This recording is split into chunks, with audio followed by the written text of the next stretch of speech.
My name is Ramona, and I am 28 years old. My boyfriend looked at me across the table and said, "If you can't handle my world, then leave." I didn't argue. I didn't explain myself. I just said, "Okay." At the time, I don't think he believed me. We had been together for almost 2 years, living together for one. On paper, it probably looked solid. No cheating scandals, no public blow-ups, no dramatic scenes.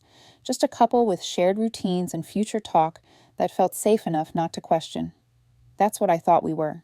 The trip was his idea, a long weekend back in his hometown for what he called a work-social crossover. Fancy dinners, colleagues who spoke entirely in job titles, people who ranked each other in conversation without even pretending not to. He said it would be good for us. I already knew it would be exhausting. From the moment we landed, he was different, colder, sharper. Every sentence from him felt like a test I didn't know I was taking. Don't say that here. Just smile. You don't need to explain yourself. God, you're being embarrassing. He didn't raise his voice. He didn't have to. The disappointment was always implied. At dinner the second night, I finally pushed back. Nothing dramatic. I just said, "You don't have to talk to me like that." He laughed, not nervous, not awkward, amused. He swirled his drink and said, "This is my world. If you can't handle it, you should leave." The table went quiet. A couple of his friends smirked like they were watching a show. I looked at him, waiting for the follow-up. The just kidding, the softening, it didn't come. So I said, "Okay." He rolled his eyes. "Don't be dramatic. You know what I mean." But I didn't say anything else. I paid the check, went back to the hotel, and let him storm ahead of me, already typing on his phone, probably complaining about how I'd ruined the night. He fell asleep fast, like nothing had happened. I stayed awake. That sentence kept replaying in my head. "Leave if you can't handle my world." He didn't say it in anger. He said it like a fact. Around 3 in the morning, I opened my banking app. By then, the decision felt calm, almost obvious. I froze every shared card we had. Rent card, travel card, emergency card. He always joked about forgetting to pay me back. I stopped finding it funny. At 4:15, I packed quietly. At 5 a.m., I ordered a ride. At 5:42, I was on a flight home. He was still sleeping when the plane took off. I didn't feel guilty. I felt clear. The moment I landed, my phone started vibrating like it was angry at me. Not one call, not two, a flood. I didn't answer the first 10 or the next 20. I sat at the gate with my backpack between my feet, my phone buzzing nonstop in my hand, and felt strangely steady, like something had already ended and my body knew it before my brain caught up. I waited until I was in the car heading home before I read the messages. The first ones were annoyed. "Where are you? This isn't funny." "Ramona, pick up." Then confused. "Why aren't you answering? Are you still asleep?" Then sharp. "You're seriously being immature right now." The tone shifted fast, like it always did when he didn't get an immediate response. A few minutes later, the text turned logistical. "My card isn't working. Did you move money?" "The hotel says the incidentals card was declined." That's when I knew he was awake. I could picture it perfectly. Him in that white hotel robe he liked, hair messy but still styled, standing at the front desk with that tight smile he used when things weren't going his way, laughing it off, making a joke, expecting the problem to bend. It didn't. By the time I pulled into my driveway, the messages had turned frantic. "Why would you freeze the cards? This is not okay. Answer me now." I finally picked up one call, not to talk, just to hear him. "Are you out of your mind?" he snapped the second I said hello. No hello, no concern, just anger. "The card is frozen. Fix it." "I'm home," I said. There was a pause, a real one this time. "What do you mean home?" "I took you at your word," I replied. "You said leave if I couldn't handle your world." His voice dropped into that icy calm he used when he was furious. "You don't get to decide that in the middle of my trip." "I didn't," I said. "You did." He laughed, sharp and disbelieving. "You think this is you standing up for yourself. You just abandoned me." "I know," I said quietly. "I exited." That's when he started yelling.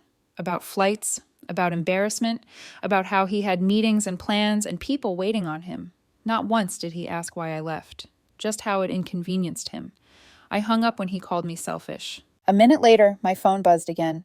This time it wasn't a call. It was a photo. A screenshot of his banking app. 0 access, 0 funds. Under it, one line. "You better fix this before you ruin everything." I stared at the message for a long moment, then put my phone face down. For the first time in months, the silence felt like relief. By the time I got inside, my phone battery was at 12% and my nerves were steady in a way that felt unfamiliar. I dropped my bag by the door, sat on my couch, and finally listened to one of his voicemails. "Ramona, this is not funny," he said, voice tight and clipped. "I have plans. You don't get to disappear and sabotage me because you had a bad night. Sabotage, not hurt, not confused, sabotage." I plugged my phone in and watched the messages roll in like a live feed. The hotel needs a card to keep my room. My ride got declined. I'm literally stuck. Then, about 20 minutes later, a different tone. "Okay, let's calm down. We can talk when you fix this. I didn't mean it like that." That one almost made me laugh. I texted back short and simple. "You told me to leave." I did. 3 dots appeared immediately. "You're twisting my words. You know how I talk. Everyone was drinking." There it was, the rewrite. I didn't respond. Instead, I logged into our shared account and separated everything. My money back where it belonged. Automatic payments canceled. Streaming services switched to my email.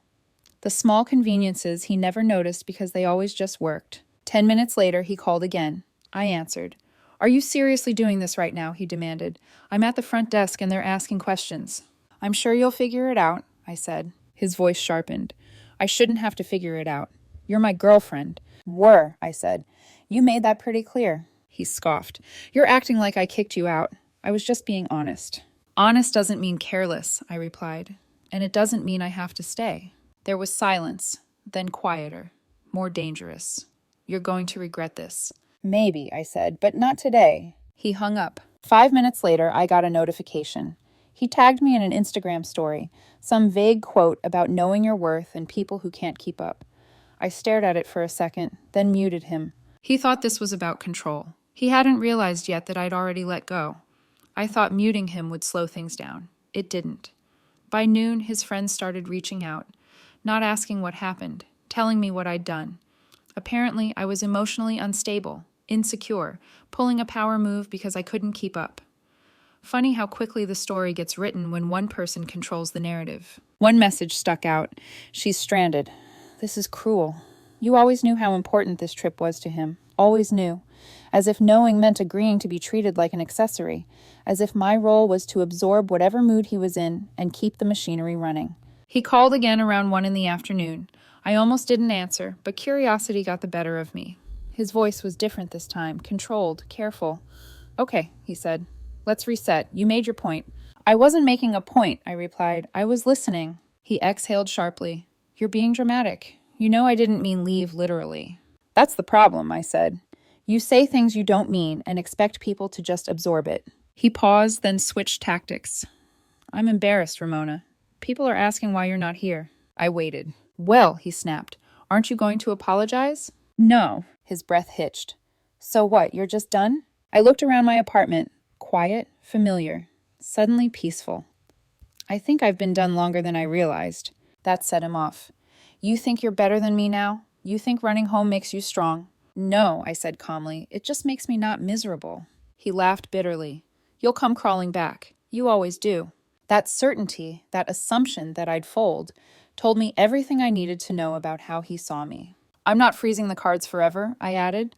"I'm closing shared access. You'll need to handle your own expenses." There it was, panic bleeding through the anger.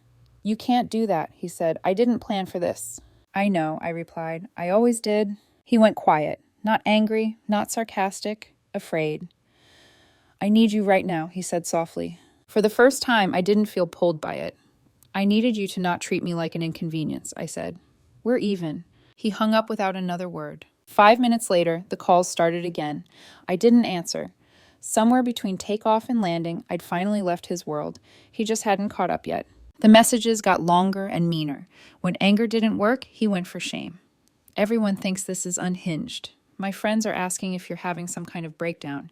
You really showed your true colors." I read them all without replying. It was strange how predictable it felt. Around 4 p.m, he finally admitted the real problem. "They won't extend my room without a valid card." There it was. No emotion, no reflection, just logistics. I typed, deleted, then finally sent one sentence. "You'll need to put it on your own card." The reply came instantly. "I don't have one with that limit." I could practically hear him pacing the hotel hallway, phone pressed to his ear, Smile cracking as the staff waited politely for an answer he didn't have. Be reasonable, he wrote next. This is humiliating. Humiliating. Not hurting. Not confusing. Just humiliating because it was happening in front of other people. I sat back on my couch and realized something quietly important. He didn't miss me. He missed what I handled. The next call came from a number I didn't recognize. Hi, a woman said carefully. This is his friend. He's really upset. He didn't mean what he said. He said it clearly, I replied. Well, she continued, relationships are about compromise. They are, I agreed. Ultimatums aren't. There was an awkward pause. So are you going to help him? I thought about the dinners where I'd been corrected mid-sentence, the jokes at my expense, the way he'd say my world like I was just visiting. No, I said, I already did. I left. I hung up before she could respond. That evening, he sent a message without anger or sarcasm. I didn't think you'd actually go. I stared at it for a long time, then replied, neither did I. Night fell before I realized how tired I was. Not physically, emotionally, the kind of exhaustion that comes from being on for someone for too long. I made dinner, something simple, and for the first time in weeks, I ate without checking my phone every 2 minutes. He didn't stop. Calls, texts, voice notes, long paragraphs, followed by single words like please and answer me. Around 10, he switched again, anger mixed with panic. Do you have any idea how this makes you look? People are talking. You could have just talked to me like an adult. That one annoyed me more than it should have. I finally replied, I did. You laughed. There was a long pause. Then I was drunk. I was stressed. You know how much pressure I'm under. Pressure. Always pressure. Somehow there was always pressure on him, and I was just supposed to absorb it quietly. At midnight, he called again. I answered. His voice was shaky now. No sharp edges left. I can't sleep, he said. This doesn't feel real. It is, I replied. You really left, he whispered. Yes. Another pause. So what am I supposed to do? That question did it. Not because it was cruel, because it was honest. I don't know, I said. That's yours to figure out. He started crying then. Not loud. Small, broken sounds, like he was trying not to be heard by whoever was sharing the room with him. I didn't think you'd actually walk away, he said. You always stayed. I stayed because I thought you cared, I replied. Not because I couldn't leave. He went quiet. When he spoke again, his voice was flat. So that's it. You're just done. I took a breath. I think I've been done for a while. I just finally caught up. He hung up without saying goodbye. I woke up the next morning to 17 missed calls, all from him. One from an unknown number I didn't answer, but didn't need to. I already knew it was one of his friends, probably calling to check in, while actually trying to pressure me into fixing things. I didn't feel panicked. I felt steady. That scared me a little. Around 9, he finally sent a message that wasn't angry or pleading. It was calculated. We need to talk like adults. This is getting out of hand. I stared at it while drinking my coffee. The irony almost made me choke. We had talked. He just didn't like the outcome. I replied, we already did. You told me to leave. I listened. 3 dots appeared. Disappeared. Appeared again. You're acting like I threw you out on the street. I was frustrated. You know how my world works. There it was again. My world. I typed slowly. Your world didn't have room for me unless I stayed quiet. His response came fast. That's not true. You just couldn't keep up. You always took things personally. The irritation rose, then passed. Funny how powerless insults become when you're no longer trying to be chosen. An hour later, he sent a voice note. I almost didn't listen, but curiosity won. His voice sounded brittle. I'm still here. I had to downgrade rooms. Everyone keeps asking where you are. This is humiliating. Still humiliating. Still about appearances. I didn't think you'd actually do this, he added. You always needed me more than I needed you. That one stung, but not the way he intended. I texted back, that's what you told yourself, so you didn't have to be careful with me. He didn't reply. Almost 3 hours passed. Then my phone buzzed again. A photo. His suitcase half packed on a hotel bed, captioned, so this is really happening. I looked at it, felt a strange mix of sadness and relief, and typed one last thing. Yes, it is. I didn't block him. I didn't need to. He was finally starting to understand that when you tell someone to leave, sometimes they do, and they don't come back apologizing. The quiet that followed felt different. Not peaceful yet, just empty, like the static had finally cut out, and my ears were still adjusting. Around 7 in the evening, he reached out again. I talked to my mom. Of course he did. She says you're being dramatic and punishing me instead of communicating. I felt that old pull to explain myself, to smooth things over, to make it easier for everyone. I let it pass. Then another message. She also asked why I told you to leave if I didn't mean it. That made me sit up. I didn't have an answer, he added. I imagined him pacing the hotel room, replaying the dinner, the words, the tone he'd used because he was used to getting away with it, used to me swallowing things so he didn't have to. He called a few minutes later. I answered. I didn't think it would go this far, he said quietly. It didn't, I replied. It just went where you pointed it. I was angry, he said. You embarrassed me. By existing? I asked. You know what I mean, he snapped, then caught himself. I mean, you don't always fit. There it was, the truth he'd been circling for months. I never asked to fit into your world, I said. I asked to be respected in it. He was quiet for a long time. So what now, he asked. Now you finish your trip, I said, and I stay home. That's it, he asked. Yes. His voice dropped. You're really not coming back. No, I said. I already did what you told me to. He didn't argue this time. He just said, okay. And for the first time, it sounded like he actually understood what that word meant. The next morning felt unreal. No alarms going off early so I could match his schedule. No checking my phone first thing to see if I'd already messed something up overnight. Just quiet sunlight through my blinds and coffee I drank slowly instead of between apologies. He didn't contact me until almost noon. When he did, it wasn't a call.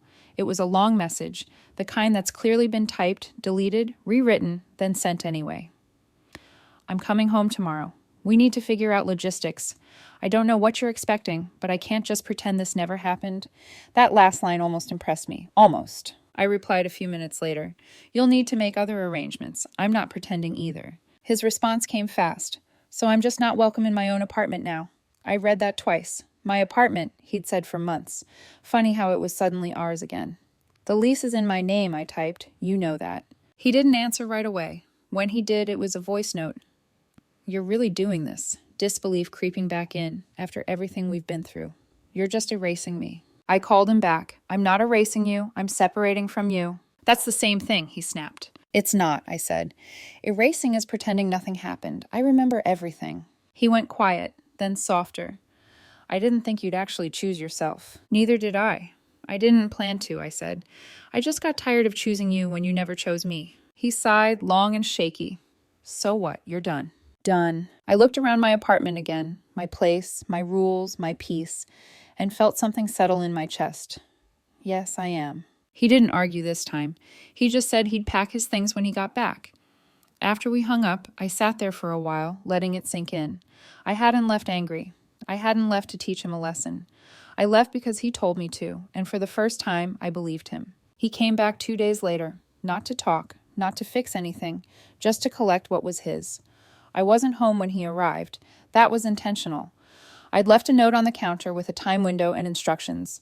Boxes by the door, closet cleared on my side. No confrontation, no audience. He texted once while he was there. This feels unreal. I read it an hour later and didn't reply. When I got back that evening, the apartment felt different, lighter. His things were gone. Shoes, clothes, the framed photos from trips he'd always said were for the aesthetic. Even the couch pillows he'd insisted on buying were missing. Good. The last thing he left behind was a key on the counter. That night, he sent one final message. I didn't think telling you to leave would actually make you go. I thought you'd fight. I stared at the screen for a long time before typing. I fought by staying longer than I should have. 3 dots appeared, disappeared, appeared again, then nothing. No more calls, no more messages, no more friends reaching out on his behalf. The noise finally stopped. A week later, someone asked me if I regretted it, if I wished I'd handled it more gently. Here's the truth. I didn't leave to hurt him. I left because the moment someone tells you to leave, they're telling you exactly how much space you have in their life. He thought his world was something I was lucky to be allowed into. Turns out, I was the one holding the door open the whole time. When I finally stepped out, it didn't collapse. It just kept going without his voice, in my head telling me I didn't belong. And for the first time since I met him, I didn't feel like I was visiting someone else's life. I was back in my own.